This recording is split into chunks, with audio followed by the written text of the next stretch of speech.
Okay. I need music. Cheers to you, whoever you are watching this. Oh shit. What was I saying? Oh, call everybody up. Oh, what the hell, bro? Do people still say like and subscribe? I don't know. Like and subscribe. Okay, so,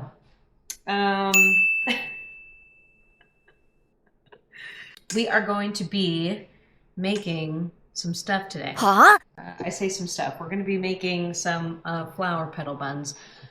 Rose buns, like me trying out a couple of recipes. This whole channel is going to be basically me building this brand from the ground up. Yikes! No connections, no money, no nothing. I'm a regular, normal, everyday person who really didn't even have social media before all of this, so that's nice.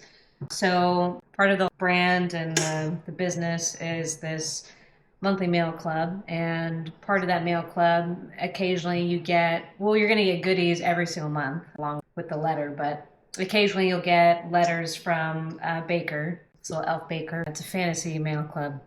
Oh my god. Do I need to script this out? Okay, we're resetting. Repeat. I don't know why I'm fixing my hair. It looks bad. It's pinned back partly now, but anyway. So part of this channel is going to be a lot of recipe testing for Folklorist Co, which is going to be this kind of immersive fantasy brand. That it's an immersive fantasy brand in the sense that it's based on a bunch of fantasy books that I've written, and it's all staying in that world, building in that world. So a character in this world is this elvish baker, and she's like a traveling baker. She's on the quest for the perfect bite. She has this super secret ingredient that she keeps in her bag that she doesn't trust anybody with to know, and because she got in a lot of trouble for basically stealing it. So she's on the hunt for the perfect recipe to use this ingredient because she only has one of these and she only use it one time. So not only is she looking for the perfect bite, the perfect recipe for this, but she's also waiting for the perfect moment to be able to cook this, whatever it's going to be. So part of the immersive fantasy experience, besides the books that you're reading, which, oh my god, let me grab it. So this is book one. It's To Loving You Eurydicidly. That's what it's called. And it's a very physical book. So there's a lot, as you can see, physical inserts in here. And I have to be kind of careful because I only have one copy. Yikes! And because I was playing around with the formatting and how I wanted everything to look. We have handwritten notes in here. We also have a little NFC tag, which I don't know where it's at in this. But it's just another way to be immersed in the story. So this is the introduction to folklore, which is the main realm where everything happens, but you go to other realms and you learn about other things, and it's a whole big cozy fantasy saga. So it's a whole big thing. And it's gonna bother me if I don't find this NFC tag. I don't know where to put it. It's funny, it would just open naturally up to that page because that was the only thing in here.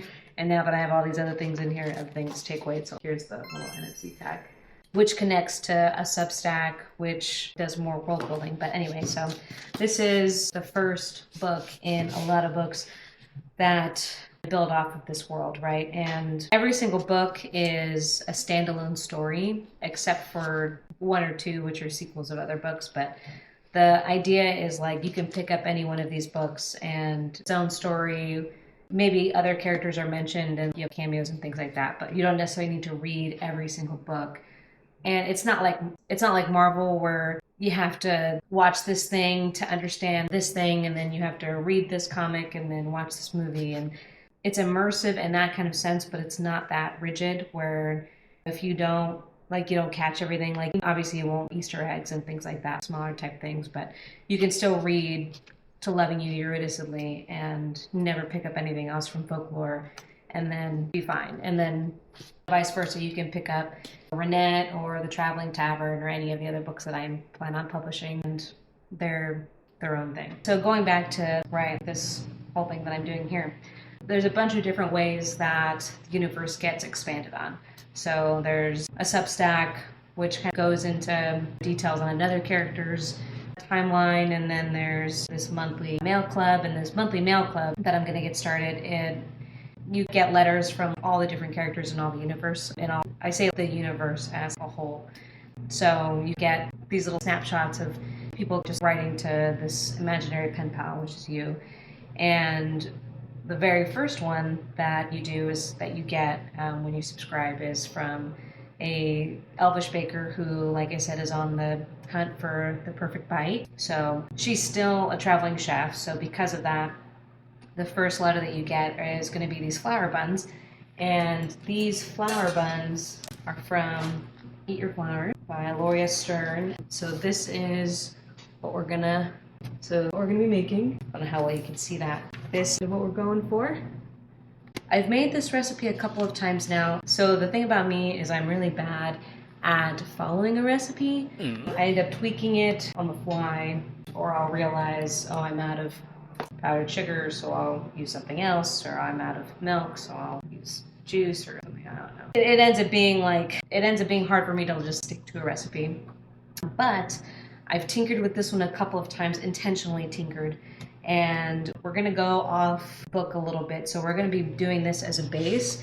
We're gonna be adding a couple of extra ingredients, and then I'm gonna be using the filling from Half Baked Harvest. It's just this base cinnamon roll, cinnamon filling. So the whole thing it's basically a cinnamon roll filled with rose petals and cinnamon rose water. So you have the floral perfuminess of the rose and then the sweetness of the cinnamon and vanilla. So that's the first thing that you get with the first letter. And then every single month you get some goodie based on what the letter's about, but it's not always going to be a baked good. Sometimes it might be a potion, an actual drinkable potion. Sometimes it might just be a little knickknack or a piece of art or a picture. It just always depends. Part of this channel is going to be basically me trying out a bunch of recipes for this, because I'm not a chef, I'm not a baker. I would love to become more adept and hone my skills and all that, because I do want to end up owning a cafe and bakery one day. The big accumulation of Friends of Folklore is what I've been referring to, the whole saga-ness of it all. I wanted to end in this actual physical space that you can go to, and it's everything that you've read about, and the end of the whole saga ends with this one final story where these characters settle in a bakery, and it's a bakery and a floral shop and a little library, and all mixed up into one. So I'm kind of trying to build that actual physical space. So that's years and years down the way, if I ever actually post anything and ever actually get my book out there and sell things. So if I do that, and if you're seeing this, then I've posted at least this one video. So congrats on me. You're gonna come with me while I build this fantasy brand from the ground up. Millennial anxiety, but we're gonna do it anyway, right? So I'm gonna have a couple of angles in this video. Obviously, I'm talking to this angle, and then I'm gonna have the kind of working angle, which is this, and then I'm gonna have my hand washing angle, because I'm obsessed with three things, and that's talking with my hands, playing with my hair, and washing my hands. So, speaking of, I guess I should probably take off my rings off. All right, so without further ado, here we go. I have all my mise en place here. So this is my yeast that's been yeasting in some milk and sugar. And then, oh no, I've waited so long to do this that my melted butter is no longer melted. Sorry. This is Todoroki, my sourdough starter. Eggs. Now I don't know which one to go to, because I have two cameras. Okay, so we're doing flour and salt. I would say if you have this book, feel free to cook with me, but I'm not that good. 480 grams of flour. And I will say this, as a disclaimer, this is just for me. So if you see me putting my hands in shit and licking my fingers or whatever, this isn't going to anybody. This is just for me. And when I do this for real and I sell this, I'll wear gloves and my hair will be up 100%. And I'll probably be in a commercial kitchen. 1 teaspoon of salt, all at once. It says with a stand mixer, but I don't have one. So these are my stand mixers. I don't know why I did that. Mix on low until a large dough ball is formed and pulls away from the sides of the bowl. Let's see if I can try to do this to face this camera. You can see all my bread in the background. I've been baking a lot of breads because I'm also gonna one day send a loaf and stuff through this mail service thing. So I've been doing a lot of baking.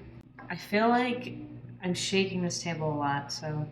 Oh, you know what I forgot? So I'm gonna do a tablespoon of rose powder. Just color the dough. And then flavor it slightly. I will say every time I've made this, I have regretted not having a stand mixer. And I've made this a few times now. Because I've played around with different flours, I've used fresh, I've used dry. I've added floral water into the dough, floral water into the icing and the filling, and this is my rose water. What's that mean? I'm sitting over on the bench. I'm sitting over on the bench. I'm sitting over on the bench. Pulls away from the sides. I will say I've never added the rose powder, so this will be a new experience for all of us. Just trying to make sure that it's all mixed in, because it's definitely pulling away from the sides of the bowls. It's ready in that sense.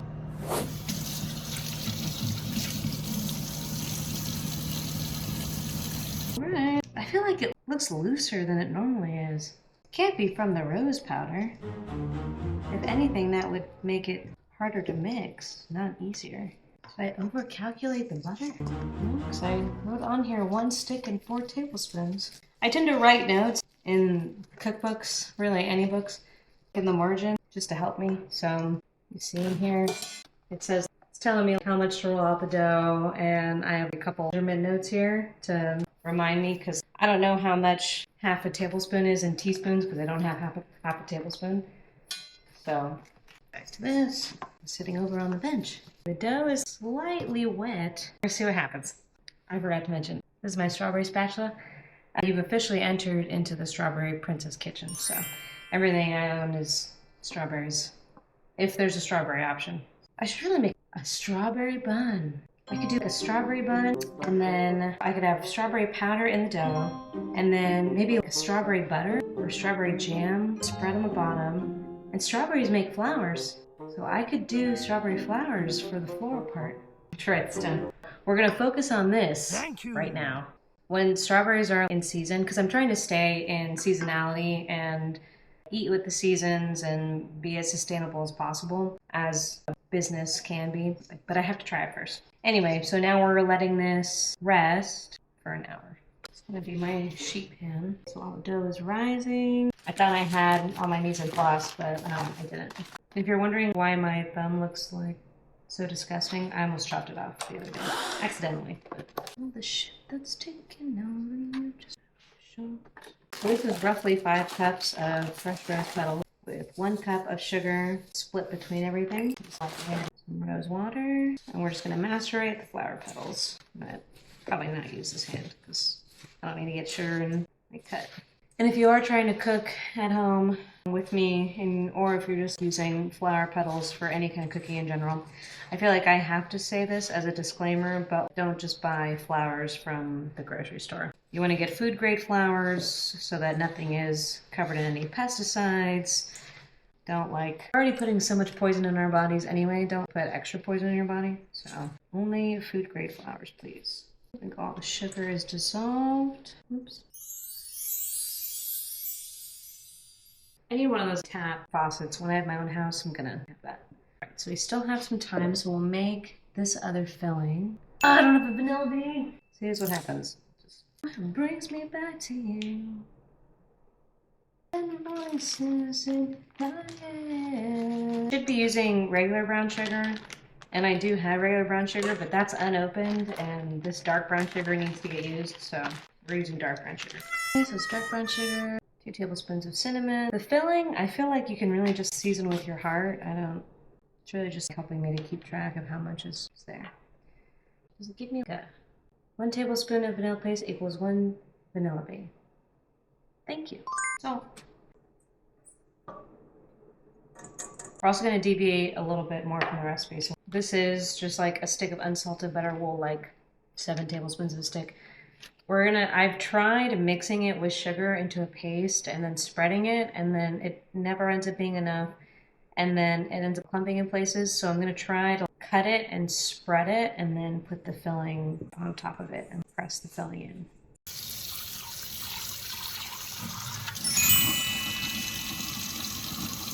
And then while we wait, it's still 45 minutes for that to prove. I'm just going to make some cinnamon sugar butter. It's just a little bit over a stick of salted butter. Probably half. Oh, what the heck? What the hell, bruh? You just put a little powdered sugar in there, a little bit of cinnamon, and you have cinnamon butter. Easy peasy. And you just mix that up. The only problem with measuring with your heart when it comes to making the cinnamon butter is that if you put too much powdered sugar in there, then it will not all come together. And I always somehow end up putting too much powdered sugar. I think for once, I did not add too much powdered sugar. Look at that. I love that All Time Low is making new music, and they're finally saying, I feel like the last couple albums that they've had, I'm listening to an All Time Low song right now. Man, I ain't blasting in this. I feel like their last couple of albums, they've had at least a couple of songs where it's like, all anybody wants to hear about is how I'm living at an all-time low, and I'm really not, but I feel kind of trapped and keeping this narrative alive. And then now they're stepping more into that, like, hey, everything is actually okay, and I am living life, and I'm scared that you're not going to like my music anymore if it's not about how I'm living at an all-time low. And so I'm happy that they're making new music, getting all this, because Tell Me I'm Alive, Wake Up Sunshine, oh, that's good.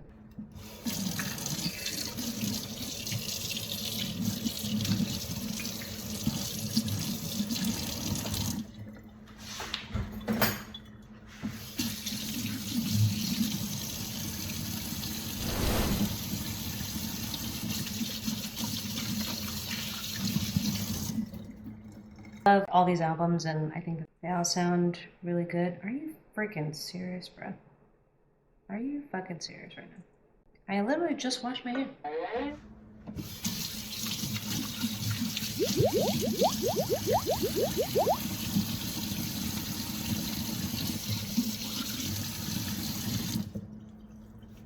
What was I saying? Okay, so I feel like I love all these albums, and I love this new music, and I think new music in general is great. Please just give me more music. Like, if All Time Low can write about new stuff, if Say Anything can come out with another album, if Bowling for Soup at their ripe old age of 30-something years of being a band, if they all can come out with new music, then Forever the Sickest Kids can come back out of retirement, wherever the hell they are. They can come back. If they're still in Dallas, call everybody up. If the Somerset can be like, hey man, I fucked up, let's get the band back together. Then whatever the hell happened with For the Sickest Kids, they can be like, hey man, I fucked up, let's get the band back together. Even if it's just the four of them. Come on, just give me another album. Give me an EP. Give me anything. Please. Cinnamon butter. Which is actually a really good accompaniment to these Floral Buns. So that's why I'm making it. And it's just nice to have. Since I still have 30 minutes for this stuff to proof, I'm gonna turn this off and then relax for 30 minutes. You are officially welcomed now to the Strawberry Princess kitchen. So you're gonna have to deal with me in this now. So we're gonna check bread now. Oh. It definitely rose, it doubled in size like it should have, but it's just like a brown now. But we're gonna continue on because maybe it'll taste more. We're rolling this out. This is the part that always gets me, is the rolling it out, because either roll it out too much and it's too thin, or I don't roll it out enough and then it's too thick. 20 by 10 inch rectangle, about 1/4 of an inch thick. I always end up doing a square because I obviously have no idea what my shapes are. I'm sorry to my elementary school, my private school, and my college, my lack of shapes. I don't think it's even, but it's gonna be, because I'm supposed to mix this with sugar. And it should be a paste consistency, so this is pretty much what it would end up being. 4 hours later. God. You can just see all the big clumps. Google how to do this. We're gonna put the cinnamon filling in. I heard that you should keep a border of nothing when you're making cinnamon rolls, so. And now the flour mixture. Oh shit. I might have to put these on towel.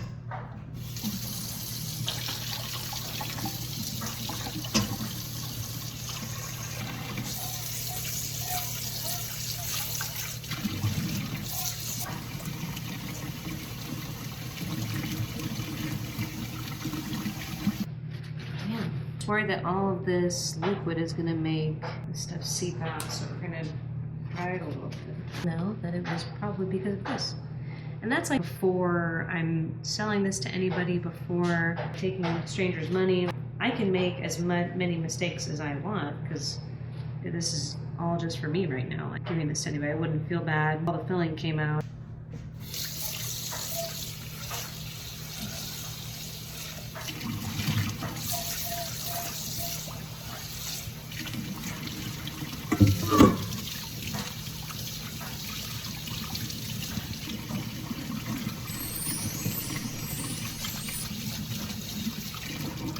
Rolling it up.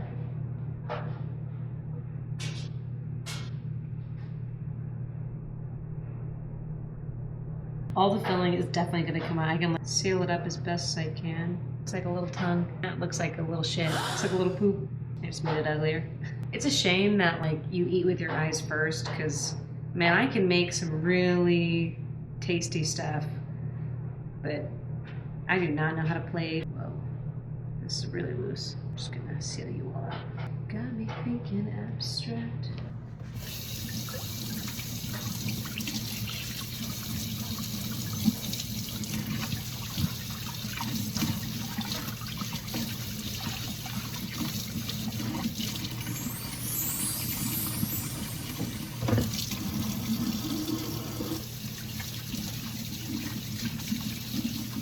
Double in size again for another 45 minutes.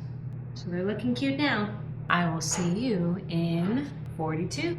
Let's see how much they run. Did they double in size? This is definitely not from me rolling it, and definitely from all of the liquid.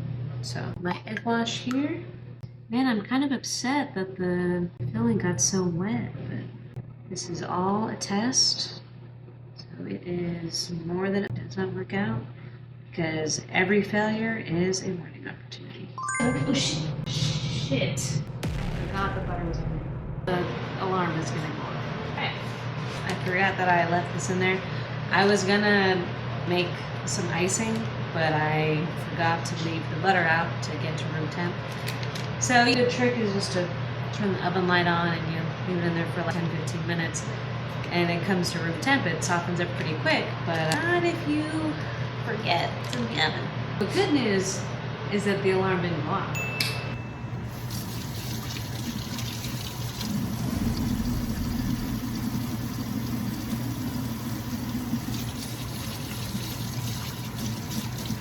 Oh my god. The good news is that we're done with this. I'm just gonna put it in.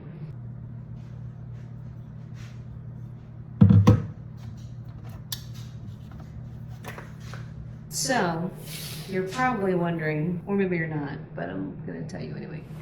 You're probably wondering, while we're waiting for this oven to preheat, why roses? Why cook with flowers? Why do all of that? So, floral cooking to me is, I think it's really interesting. I've always loved flowers, and I was a florist for a little while during COVID, and that introduced me to language of flowers and sustainability of it all, and like my whole world opened up to enjoying flowers and seeing them as more than just something that you buy at the grocery store. Really, hopefully you don't ever buy your flowers at the grocery store, but anyway, that's another topic. There's a lot of cool like mythology behind flowers, folklore, magic, legends, like things like that. So roses in particular, roses are a really good one. They have a lot of folklore and a lot of mythology based around them. So we roses now as thing we give a loved one, partner,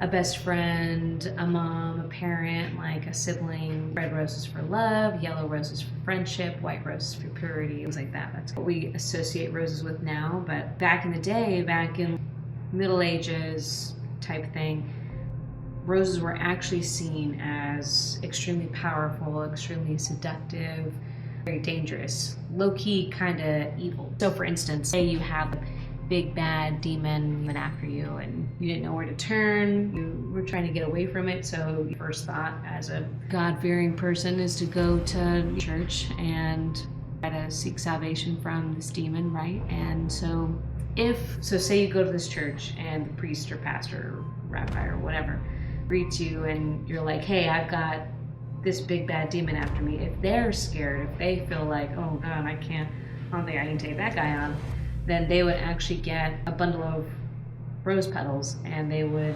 scatter it across around the church border, because in their minds the only way to beat darkness is with a more powerful, seductive darkness, right? So you can only beat a big bad with an even bigger bad. And so roses were seen as seductive, very alluring, very tempting. You could convince anybody to do anything if you gave them enough roses, kind of thing. Not necessarily inherently evil, but was very easily corrupted. So you can, and even in that same kind of vein, right, roses themselves were used in a lot of divination and secret messages, secret language of flowers and all of that. If you give somebody a rose and you're walking home with it and the petals start to fall off as you're walking home, it's a bad sign. If somebody gives you some roses and they aren't opened up completely, but when they do open up, the inside's already rotting, then that shows that the intention that the person had for you wasn't necessarily genuine. So say somebody doesn't really love you or your intentions aren't true and they give you these red roses as a symbol of their love, and then you see this rot on the inside, that's a flower telling you like, the energy that this person put into this doesn't match the sentiment that they're trying to give these flowers for. And flowers are also, just roses in general, medicinally are really interesting.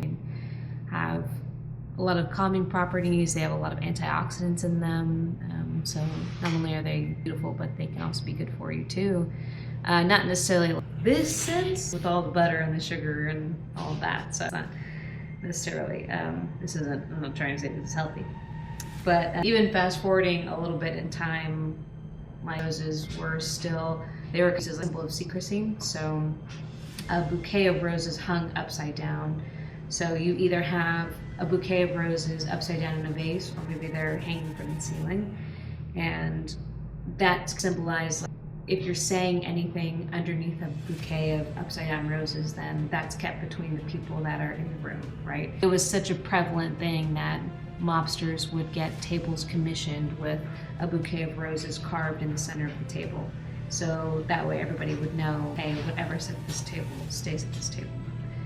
And that's why I have these roses on my hand, because it's kind of whatever I end up doing, writing, whatever, might get traced back to me. That's kind of sentiment behind this tattoo. But then still back in the medieval days when they were outlawing herbalists because they wanted to, capitalism came and they wanted to make money off doctors, and you couldn't really make money off doctors when you had a village herbalist in every single village, and they charged either reasonable prices or did trade goods and things like that. So they outlawed herbalists, and those people didn't just go away, right? They didn't just stop practicing. So on garden gates, if you had a rose in the center with 2 closed rosebuds, that would mean that a secret herbalist was here and that they were still practicing, but it was a secret. So there's something about the secrecy, the darkness, the allure, the temptation, they all go hand in hand. And now, fittingly enough, all that temptation, seduction, darkness, all that stuff goes into love, and give red roses to our loved ones. Part of folklore,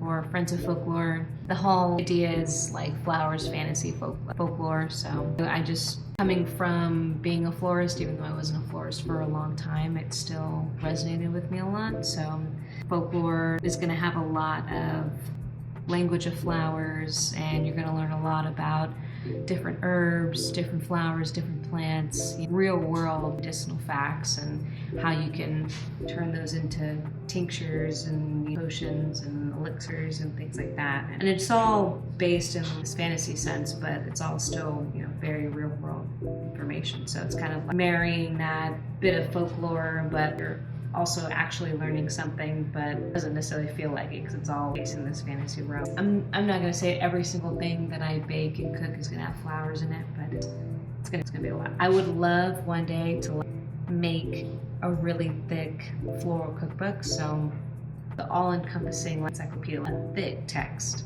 You open it up and it's every single edible flower imaginable, and it starts off with the flower and it'll just say calendula, and it'll be like here's when it's seasonal, and here's the parts that can be used. These are what's good for you, what's not good for you, benefits. Here's some folklore behind it. Here's the language of flowers, like a calendula and this kind of bouquet means this and all that. So, and then you get into all of these recipes, right? So I'm thinking other recipes. So similar to this kind of recipe where these floral buns are very tweakable, right? There's even a bunch of variations at the end of the chapter. So she even has a bunch of these variations. You can see that, but these variations of use orange juice instead, or scald the milk with saffron, use marigold flowers, things like that. Because it's a very tweakable recipe. So I'm thinking have one, every single chapter is a flower, and then you have maybe like 3 or 4 other recipes where you can, they're very tweakable. Here's all these variations that you can use with different flavor combinations, and here's maybe 1 or 2 very specific. The best way to do this is with a calendula. The best way to do this is with a rose. And then of course have my drink, or and I say drink, but I don't mean drink like a mocktail or just like a regular non-alcoholic drink at the end. But I would love to create big text, this big encyclopedia-esque textbook, cookbook, and then just have somebody to be able to cook every single recipe would take you a year. And you just spend like a whole year looking at flowers, right? And you break it up by season, like, hey, okay, we're in springtime, here are all the flowers that you can cook with. Now we're going to summer, here are all the flowers that you can cook with. Because Lori's book is a pretty standard cookbook, decent size, but it's nothing like too crazy. And then every recipe has a picture or a couple pictures, so it's not like every single thing is full to the brim of recipes, but no shade to Lori, she's amazing, and I love all of her recipes, so sponsor me, thank you. And that's just kind of thing that I want to create. Not necessarily, obviously people are going to create more recipes and they're going to think of things that I didn't think of and all that stuff, but I at least want this book to be more in springtime. I want a list of all the things that are in season that I can cook with, right? Just give me a recipe, I don't want to think about it. Or hey, I have an abundance of strawberry flowers or garlic flowers or wild squash or whatever. I have an abundance of this. Let's look for some recipes and bang, there you go. That's going to be kind of hard because I'm not a chef or a baker, but we're going to try. Anyway, we're going to put these in for 20 minutes. We're waiting for the buns to cook. Enter bun joke here. Insert bun joke here. Insert bun. I am sleepy. We have work to do. I looked in the oven. I don't know what happened. Well, they're ready. And some of the filling has surprisingly stayed in here. So like that one, that was the fucked up one. That looks pretty good. Now the rule of thumb for any baked good is to wait until it's completely cooled. But it's just one of life's greatest conundrums. I just ate a little bit of the bread and it's actually really good.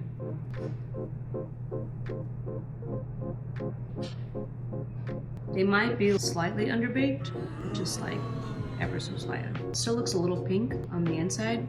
It's like really soft. Oh my god. I would say that the bread doesn't taste any different using the rose batter, but maybe it's just because I used 1 tablespoon. So I'll definitely try again with 2 tablespoons. We're gonna take a bite out of the center so we can get some of this filling. Wish me luck.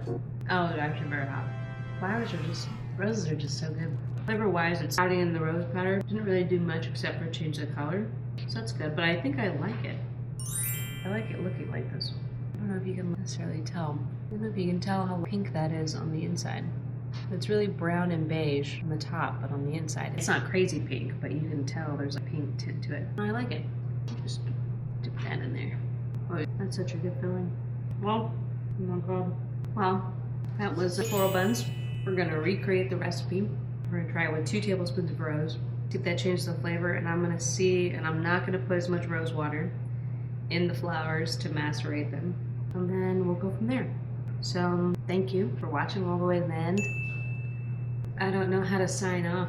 Do people still say subscribe? I don't know. Subscribe to see more recipes, to try more things. If you guys have any ideas for cooking, drop them in the comments. Let me know. And that's it. I'm really about to age myself now. No one will know I'm a millennial. Anyway, love you, bye. What the heck? It's never gonna stop recording.